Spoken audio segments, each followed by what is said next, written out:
Bien, ça ne vous aura pas échappé, notre invité cette année est jeune, très jeune. On peut dire votre âge, Steve? Oui, 34 ans, voilà. Il est jeune comme la start-up qu'il a créée avec Stanislas Niox-Château il y a à peine 11 ans. Je ne me trompe pas. Exactement. Cette plateforme, vous la connaissez, c'est l'une des licornes de l'univers entrepreneurial français, Doctolib. Une licorne qui a planté sa corne de façon durable dans le monde de la santé et qui a véritablement, sans exagérer, on peut dire qu'elle a bouleversé les relations patients-soignants. Doctolib, c'est avant tout une success story, l'histoire d'une idée, une histoire d'entreprise, mais c'est aussi une histoire d'hommes et de femmes. C'est cette histoire-là que vous allez nous raconter, Steve Abourgeli. Nous raconter aussi comment les années Covid ont rendu Doctolib presque incontournable dans le monde de la e-santé. L'histoire de la plateforme, eh bien, elle passe aussi désormais par les pharmaciens, puisque je ne vous apprendrai rien en disant que la pharmacie est devenue en quelques années un lieu de rendez-vous, ça c'est assez nouveau, un lieu de rendez-vous avec ses patients, notamment depuis la crise sanitaire. Comment et pourquoi votre société s'intéresse aux pharmaciens? Quelle est sa légitimité à jouer ce nouveau rôle dans le parcours de soins?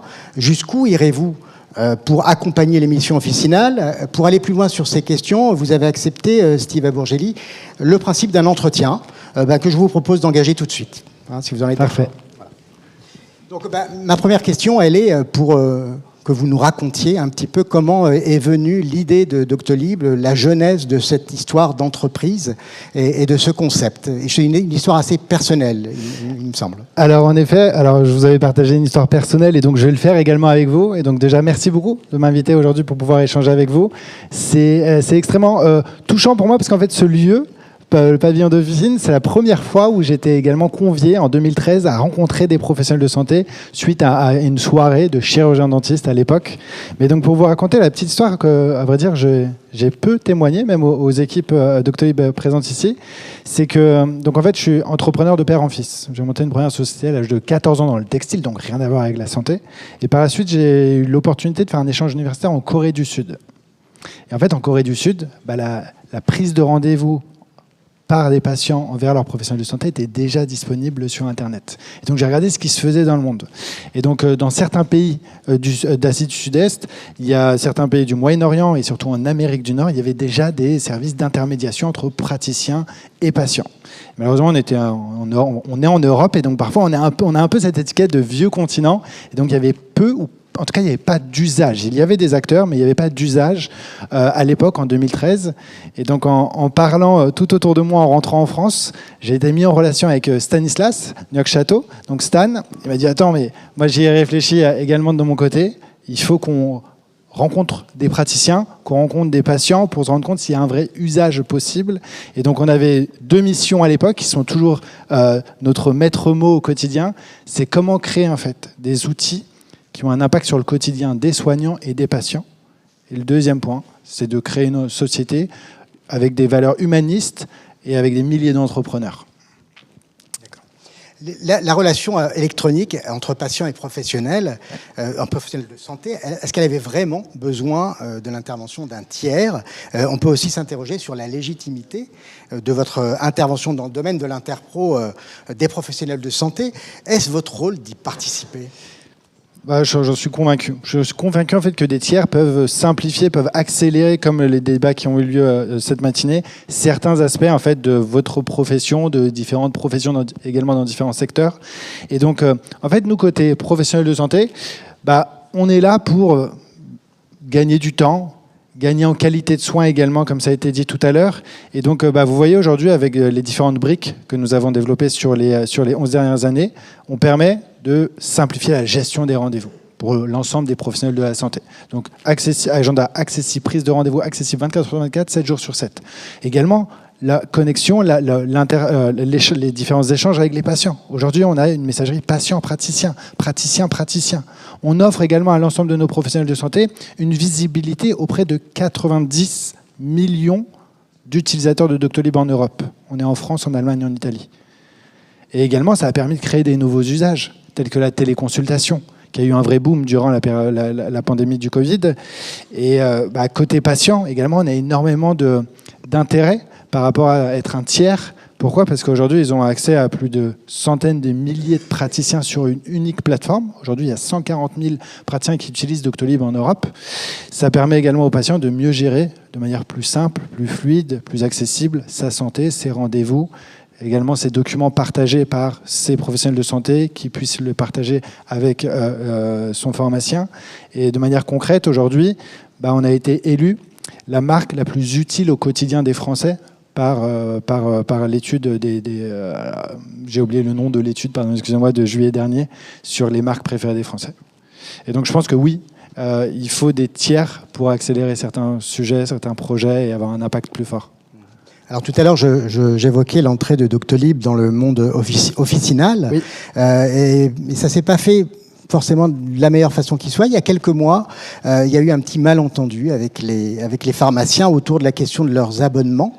L'offre visibilité, pour résumer un peu l'affaire, s'ajoutait à celle des services, la téléconsultation justement que vous évoquez, la vaccination, etc. Et ça a fait grincer quelques dents du côté des officinaux qui estimaient qu'il y avait une rupture d'égalité avec les médecins. Est-ce que ce problème est vraiment résolu ? Est-ce que ce problème est résolu ? Oui, mais je pense, pour reprendre le début de votre question, est-ce que notre entrée dans le monde de officinal ne s'est pas fait par la téléconsultation, mais par l'accompagnement durant la pandémie. En fait, jusqu'en 2020-2021, il n'y avait aucune ou pratiquement aucune officine sur Doctolib. Et en fait, au moment de la pandémie, vos confrères, les pharmacies qui représentent vos groupements, nous ont contactés, nous ont dit OK, comment on s'adapte ? Comment on s'adapte pour faire des tests, puis comment on s'adapte pour la vaccination ? Et donc, en l'espace de quelques semaines, on a équipé plus de 3000 officines à pouvoir accueillir des patients sur de la prise de rendez-vous pour mieux gérer les quantités de vaccins disponibles, gérer également des moments définis dans la journée pour pouvoir vacciner, pour pouvoir tester les patients. Et donc ça, c'était notre entrée dans l'officine. Et à vrai dire, c'était la seule entrée dans l'histoire de Doctolib qui n'avait pas été préparée. Parce qu'avant de s'adresser à une nouvelle spécialité non présente sur Doctolib, on l'a co-construit avec les praticiens. Et c'est la seule spécialité qu'on n'a pas réellement co-construite. On n'a pas rencontré... D'où les petits couacs, peut-être. D'où le petit couac qui s'est passé, en effet, parce que par la suite, une fois que la pandémie s'est ralentie, il y a eu des nouvelles innovations dans le mode officinal avec les dispositifs de téléconsultation assistée. Et donc là, notre outil n'était pas adapté pour référencer ces dispositifs sur une recherche patient médecin généraliste. Ce qui s'est passé, c'est que des officines ont créé des agendas de médecins généralistes pour référencer ces dispositifs. Et donc, quand le patient recherchait médecin généraliste à Limoges, par exemple, il pouvait voir apparaître une pharmacie disposant de ce type de dispositif avant même le cabinet d'un médecin généraliste qui pouvait pratiquer une consultation physique. Et donc, par rapport à ça, on y a remédié. On a créé une nouvelle rubrique, un agenda de téléconsultation assistée en officine.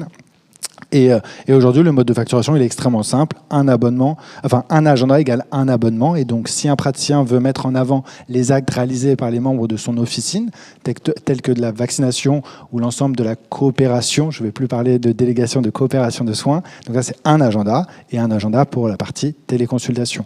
Et à vrai dire, j'en profite parce que je sais que Jordan, au fond de la salle, est présent. On a également un partenariat avec des acteurs, Tessan en l'occurrence, où l'ensemble de leurs officines sont présentes sur Doctolib pour permettre une coopération plus large avec les MSP, avec les CPTS qui installent ce type de dispositif dans les pharmacies associées.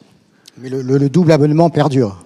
Oui, bien sûr. Comme dans d'autres spécialités, quand un praticien a différentes activités au sein du même cabinet.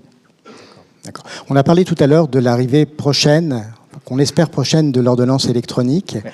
Vous êtes sur les rangs, j'imagine. Et si oui, quelle interopérabilité pouvez-vous nous promettre avec les LGO ? Très bonne question. Alors oui, on est prêt. Et je pense que comme l'ensemble des acteurs, on pousse et on est favorable à cette e-prescription. Pourquoi ? Parce que pour moi, en fait, le point principal, c'est la traçabilité et la sécurité des ordonnances. Aujourd'hui, ce n'est pas forcément le cas avec l'ensemble des acteurs. Et donc, nous, aujourd'hui, oui, on est totalement dans les rangs, on est prêts. Et à vrai dire, je n'ai pas introduit le fait qu'on a une multitude de solutions, dont un logiciel médical et financier. Ce logiciel médical et financier, il sert à la médecine de ville, également sur certaines médecines de spécialistes. Et donc, bien entendu, on génère aujourd'hui des QR codes sur l'ensemble des ordonnances papier ou électroniques générées par nos propres logiciels Doctolib. Donc par rapport à ça, on est en conformité totale. Aujourd'hui, sur l'interopérabilité avec les LGO, notre QR code, en tout cas de Doctolib, je peux vous le confirmer, il est lu par l'ensemble des LGO et des éditeurs de LGO. Quand vous dites logiciel médical et financier, c'est un logiciel de prescription, d'aide à la prescription. Hein. Oui. D'accord. Vous êtes déjà présent sur ce domaine-là. Hein. Exact. Bon, ça fait ça fait 3 ans pour la partie médecine générale, 1 an sur la partie kinésithérapeute et un peu plus de 2 ans sur la partie logiciel hospitalier sur l'entrée des patients. Aujourd'hui, on équipe 360 hôpitaux, majoritairement des MCO, mais également des SMR et des psys. D'accord. Alors nous ici, c'est les pharmaciens qui nous intéressent. Et on se pose la question, jusqu'où irez-vous avec les pharmaciens ? Vous avez déjà lancé la téléconsultation, des messageries sécurisées, messageries pharmaciens-patients, des messageries de pharmaciens avec les autres professionnels de santé. Et du côté des nouvelles missions, en dehors de la vaccination et des TROD, est-ce que vous avez d'autres ambitions ? Et on peut se demander aussi, même si ce n'est pas votre cœur de métier, si vous avez l'intention d'entrer dans le champ très réservé des éditeurs de LGO ? À date, alors merci de la question. Donc à date, on n'a pas d'ambition de rentrer sur le marché des LGO, mais en fait, c'est à vous de nous le dire. Je crois que les pharmaciens ont ce qu'il faut déjà, là-dessus. Hein. Ils ont mais quand pléthore d'offres et de qualité. C'est à vous de nous le dire, c'est qu'aujourd'hui, on a constitué au sein de Doctolib une équipe pharmacie. Donc une équipe pharmacie où on rencontre au fil de l'eau. En fait, quotidiennement, on est en contact avec une centaine de pharmaciens ou de membres d'une officine. Tous les mois, on a des contacts autour d'ateliers de travail avec des pharmaciens, avec des représentants d'officine pour nous dire, OK, de quoi avez-vous besoin ? Comment on peut vous aider ? Qu'est-ce qu'on doit améliorer ? Qu'est-ce qu'on doit arrêter ? Et on a cette humilité de dire, on ne sait pas. Et donc, je ne sais pas. Et qu'est-ce qu'ils vous disent, les pharmaciens, dans ces groupes-là ? Qu'est-ce que vous ressentez ? Ils nous parlent beaucoup de LGO. De qualité de travail. La qualité de travail, c'est le point qui remonte des pharmaciens, mais à vrai dire de tous les professionnels de santé. Comment avoir un meilleur cadre travail, vie personnelle. Et donc aujourd'hui, on a ouvert le 3e chapitre de Doctolib. Je pourrais vous présenter les 2 premiers si vous le souhaitez par la suite. Mais donc le 3e chapitre de Doctolib, c'est orienté qualité de vie au travail et meilleur suivi, meilleure prévention côté patient. Mais ça, c'est notre obsession. C'est simplicité de l'outil aussi. Exactement. Hein, c'est ça la qualité au comptoir, on va dire. Alors, vous manipulez et vous détenez une masse énorme de data sensibles, les données de santé. Les patients et les pharmaciens doivent-ils s'inquiéter d'une possible fuite, voire d'une marchandisation de ces données ? Vous allez me dire non, mais oui. Un peu plus. Alors, je pense qu'il y a 2 éléments. Est-ce qu'on doit tous s'inquiéter de nos données ? Bien évidemment.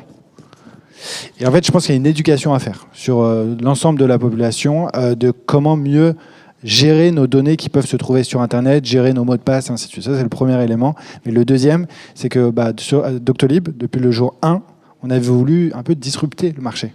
D'être à l'opposé de tout ce qui se fait ou ce qui se faisait. Ça veut dire que depuis le jour 1, la donnée, c'est notre priorité. La sécurité des données, c'est notre priorité. Et d'apporter une transparence totale. Transparence totale, c'est qu'en fait, notre seule source de revenus, c'est les abonnements des praticiens et des pharmaciens. Alors sans les vendre, elles peuvent fuir les données. On sait que la question très sensible le serveur est en France, donc soyez tranquille, mais le cloud est géré par des sociétés étrangères où la législation est tout autre concernant la manipulation des données. Ce problème-là, il existe aussi pour Doctolib ? Alors oui, il peut exister, vous avez totalement raison. Et donc par rapport à ça, on fait des audits externes on fait une multitude de certifications au fil de l'eau, parce qu'en fait, pour nous, c'est notre réelle force aujourd'hui sur le marché. Quand on parle à un responsable d'une pharmacie à Limoges, sincèrement, il pose peu souvent la question. Mais quand on parle à la PHP, à l'hôpital américain, et surtout avec des entités allemandes, parce qu'on est présent en Allemagne, un praticien allemand ne souhaite pas nous donner un rendez-vous de présentation avant même qu'on lui fournisse notre livre blanc au niveau de la sécurité des données. Et donc, ça nous a fait énormément progresser. En fait, on s'est mis sur les niveaux de régulation les plus élevés d'Europe, donc plus élevés que ce que impose aujourd'hui la France. D'accord. Mais il faut toujours s'inquiéter. Oui, il faut toujours y travailler quand même. Constamment. Vigilant. Constamment. Et donc, pardon, juste pour ajouter, donc on a un système aujourd'hui les plus robustes, mais ça évolue tellement vite, de chiffrement de bout en bout. Donc, si j'ai même une donnée, j'arrive à récupérer la donnée initialement, si j'ai pas la clé finale, je peux pas sortir la donnée. La lire.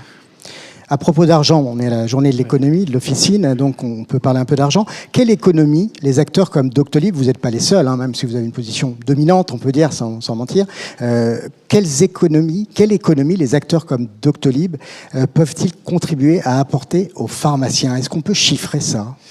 C'est un très bon point parce qu'on n'est pas encore bon au niveau du secteur officinal de définir vraiment l'impact financier que Doctolib a. Est-ce que je peux vous dire qu'aujourd'hui, il y a 5 millions de documents qui sont partagés aux patients par mois sur Doctolib? Oui, donc sur les 650 millions d'ordonnances générées aux Français par an, c'est une goutte d'eau, on est moins de 10%. Qu'aujourd'hui, sur ces 5 millions d'ordonnances qu'on partage aux patients, il n'y en a que 200 000 qui sont partagés à une officine. Donc c'est encore plus faible, que 150 000 rendez-vous sont pris chaque mois sur Doctolib dans une officine pour des actes réalisés par un membre de l'officine. Je ne parle pas de la téléconsultation assistée. Mais aujourd'hui, on n'arrive pas à réellement avoir un impact de se dire 150 000 prises de rendez-vous dans une officine, ça génère combien en actes potentiellement, mais également en ordonnance ou en vente en temps gagné, finalement aussi. Prendre un rendez-vous et organiser un planning, c'est du temps gagné et on sait que le temps, c'est de l'argent. Donc ça, en effet, sur la partie gain de temps, apport de visibilité auprès des patients, comme vous le disiez tout à l'heure sur certains points, il y a beaucoup de patients, le retour de pharmacien, il y a beaucoup de patients qui appellent l'officine. Bonjour, est-ce que vous réalisez tel type d'acte? Et en fait, aujourd'hui, sur Doctolib, je peux renseigner déjà toutes ces informations. Et donc, la rentabilité sur le temps, elle est certaine. La rentabilité au niveau économique, on sait qu'on est plus rentable que le prix de notre abonnement. C'est pour ça qu'aujourd'hui, pour à peu près 97 nouvelles pharmacies nous rejoignent chaque mois sur Doctolib. Mais vous donner un chiffre précis, pour être honnête, je ne pourrais pas vous le donner. D'accord. Et pour finir, et revenir un petit peu aussi au parcours, à l'identité de Doctolib, vous rappelez souvent que le destin de Doctolib est très lié à l'esprit d'entreprise de ses salariés et de ses patrons qui l'animent, que c'est un peu le secret de sa réussite. On dit aussi que Doctolib ne gagne pas d'argent parce qu'il réinvestit tout. Alors bon, admettons. On vous croit. Quel conseil d'entrepreneur donneriez-vous aux pharmaciens qui sont aussi des chefs d'entreprise, même ce sont les plus petites entreprises, et qui permettraient de garantir un peu leur succès? Vous avez quelques clés à leur donner? Alors, on y a beaucoup réfléchi avec Stan et l'ensemble des salariés de Doctolib. En fait, comme je dis, une de notre missions depuis 11 ans, c'est de créer une boîte où il y a des milliers d'entrepreneurs, où il fait bon vivre. Et en fait, par rapport à ça, pour nous, un entrepreneur, c'est pas forcément quelqu'un qui a son entreprise, qui lance un projet. Ça peut être n'importe qui. Une maîtresse d'école, un préparateur d'officine, et bien entendu le gestionnaire de l'officine. Et donc en fait, il faut avoir une vision et des résultats par rapport à cette vision. Et donc nous, par rapport à cela, on a défini au sein de Doctolib 4 piliers. C'est que pour être un entrepreneur, qu'est-ce qu'un entrepreneur selon nous? C'est quelqu'un qui a une vision. Parce que pour être engagé sur plusieurs mois, plusieurs années, il faut savoir où on va. C'est quelqu'un qui a la passion. Parce qu'en fait, tous les jours ne sont pas roses. On fait des échecs, on fait des erreurs. Et donc, il faut être passionné par ce qu'on fait. Et donc, nous, on est passionné par apporter un impact positif au monde de la santé, côté praticien, mais également côté patient. Il faut viser l'excellence. L'excellence, donc on a défini la méthode Nadal chez Doctolib. Donc maintenant, elle n'est plus forcément d'actualité. Mais la méthode Nadal, c'est quoi? C'est, en fait, il faut travailler dur. Il faut parfois tomber, comprendre pourquoi on est tombé, se relever, continuer à marcher et continuer à avancer. Et donc, en fait, tous les jours, se dire, est-ce que j'ai appris 3 nouvelles choses dans ma journée?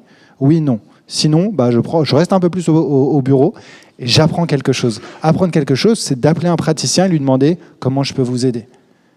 Qu'est-ce que je peux développer davantage au sein de Doctolib pour vous faire gagner du temps, gagner en confort de travail, apporter un service nouveau aux patients. Et le 4e point que j'ai déjà énoncé, c'est le travail. sans le travail. C'est compliqué. Et réinvestir une part de ces bénéfices peut-être aussi. Alors vous avez fait des levées de fonds qui étaient assez spectaculaires au début de la vie de Doctolib. Oui. Tout le monde ne peut pas faire des levées de fonds comme vous les avez opérées, mais réinvestir ces bénéfices, c'est aussi une partie du secret du succès. Il faut prendre des risques. Quand on a une vision d'avoir un impact le plus important possible côté praticien et patient, c'est en fait aujourd'hui, il faut que vous le sachiez, c'est-à-dire que dans le secteur officinal, on contacte les officines à distance. Donc on a une équipe d'une dizaine de personnes qui contactent quotidiennement des praticiens. Mais on a une équipe également on a 800 développeurs informatiques, on a plus d'une centaine de représentants de chargés de compte Doctolib qui se déplacent porte à porte, rue par rue, fenêtre après fenêtre, pour aller rencontrer les praticiens. Donc ça, c'est un coût extrêmement important, mais on n'a pas voulu regarder le coût dans un premier temps, c'est le service associé. Parce qu'on sait qu'aujourd'hui, grâce au CPTS, grâce au MSP, les praticiens se regroupent, mais il y a seulement 11 ans, les praticiens ils étaient isolés, peu technophiles, et ce qui est normal, la peur du changement. Et donc on est allé prendre par la main tous les praticiens de France pour leur dire, regardez, ce changement, il peut être simple, on va vous accompagner et on sera à votre disposition. On met un point d'honneur au service. Parce que la satisfaction de nos utilisateurs, ça va nous permettre d'aller développer d'autres services demain, d'avoir un usage fort. Mais s'il n'y a pas de service initialement, il n'y a pas d'usage. S'il n'y a pas d'usage, c'est pas forcément nécessaire. Et Merci. La rentabilité, on l'aura dans 6 mois. Voilà. Scoop. Merci Steve. Si vous avez des questions à poser à Steve Avangeli, vous avez la parole, évidemment. Philippe Bessé. En fait, je vais enfoncer le clou de l'ordonnance numérique parce que, en fait, il faut ça vaut le coup de bien comprendre les enjeux et les choses qui sont devant nous. Il y a plusieurs objets chez Doctolib, comme il a été précisé. Il y a le logiciel médecin Doctolib. Dans ce logiciel médecin Doctolib, il produit des ordonnances qui ont le QR code, il est compliant, qui ont le QR code assurance maladie qui pointe vers la base de données de l'assurance maladie. Mais ensuite, il y a l'objet Doctolib Agenda qui peut aller vers des solutions de télémédecine qui aboutissent à des téléconsultations et à des téléprescriptions, Care, Livy sans assistance, ou bien Tessan, Medadom avec assistance. Et ces sociétés ont également un QR code. Mais ce QR code, il faut que tout le monde comprenne que ce n'est pas le bon. En fait, c'est un QR code qui pointe vers une solution propriétaire sécurisée de chacune des entreprises, mais qui, en réalité, de notre point de vue, n'est pas conforme à ce que nous souhaitons. C'est-à-dire que nous souhaitons que l'ensemble des sociétés qui font de la téléconsultation évoluent vers des téléprescriptions issues de téléconsultation avec le QR code assurance maladie, comme Doctolib le fait dans le logiciel médecin. Donc, est-ce que vous pouvez faire quelque chose pour nous, pour les inciter à bosser mieux, puisque vous avez un partenariat? Faut que je regarde Jordan, mais oui, on est en discussion pour simplifier que quand je sors d'une téléconsultation avec un praticien qui a utilisé un dispositif Tessan, Medadom ou autre, mon ordonnance est validée et fournie potentiellement par Doctolib pour que ça soit plus simple, que ça soit dans un seul univers et que le QR code soit facilement lu par votre LGO. Mais c'est un très très très très bon point et merci beaucoup de le remonter parce que on sait que c'est un gros chantier à effectuer. D'autres questions? Oui. Oui, bonjour, Julien Chauvin, responsable économie à la FSPF, pharmacien donc. Comment vous allez gérer la e-prescription telle qu'elle est déterminée et définie dans le cadre du Ségur numérique par l'intermédiaire de Doctolib? Vous savez, humilité, comme je vous disais au début, je ne sais pas. Je ne sais pas, je ne suis pas la bonne personne pour vous répondre. Donc, je prends les informations, je vous recontacte d'ici ce soir et on pourra échanger avec une personne dédiée sur la partie Ségur, les obligations que nous devons avoir. Et donc, désolé. Est-ce qu'il y a encore une autre question, ou plusieurs, pour Steve Avangeli? Oui. Merci de vous présenter. Oui, Jean-Luc Tomasini, Europharmacie. Je m'interrogeais, vous avez parlé des téléconsultations. Elles ont connu un boom très important pendant la Covid. Qu'en est-il aujourd'hui? Est-ce que ce flux de téléconsultation est maintenu? Est-ce qu'il est en croissance, décroissance? Est-ce qu'il y a des projets politiques pour développer en regard de certaines carences territoriales? Très bonne question. Alors, je ne vais pas répondre sur la partie du nombre de téléconsultations via les dispositifs en officine, parce que je n'ai pas les statistiques. Je vais vous parler de notre outil de téléconsultation à disposition des médecines générales, des médecins spécialistes. Et donc, en effet, durant le Covid, on était à plus de 80% de consultations réalisées par ce dispositif et non dans les cabinets, parce que c'était compliqué et limité de se déplacer. Aujourd'hui, on est sur une stabilisation. Il n'y a pas de croissance. C'est une stabilisation. Aujourd'hui, sur Doctolib, on est sur 600 000 téléconsultations réalisées par mois par des médecins généralistes, des psychologues, des médecins spécialistes. Et je pense qu'au final, ça augmentera continuellement dans une prévention globale du patient et un maintien potentiellement à domicile ou pour différents types de suivi de patients, mais dans sa globalité dans la prévention. Et donc ça augmentera au fil de l'eau, je pense. Et donc 600 000 téléconsultations réalisées par mois sur Doctolib. S'il n'y a plus de questions, je crois qu'on va remercier Steve Abourgeli de s'être prêté au jeu de l'interview en direct et sans filet. Merci beaucoup. Merci à tous les intervenants. Merci à vous, auditoire. Merci pour son soutien institutionnel à Phoenix OCP également. Bien sûr, comme à l'habitude, la synthèse de tout ce qui s'est dit ce matin et vu ce matin sera présent et rapporté dans notre édition du 31 octobre. Donc ne la loupez pas. Et puis maintenant, il me reste à vous proposer de nous rejoindre au cocktail pour poursuivre nos conversations. Merci à vous. À l'année prochaine.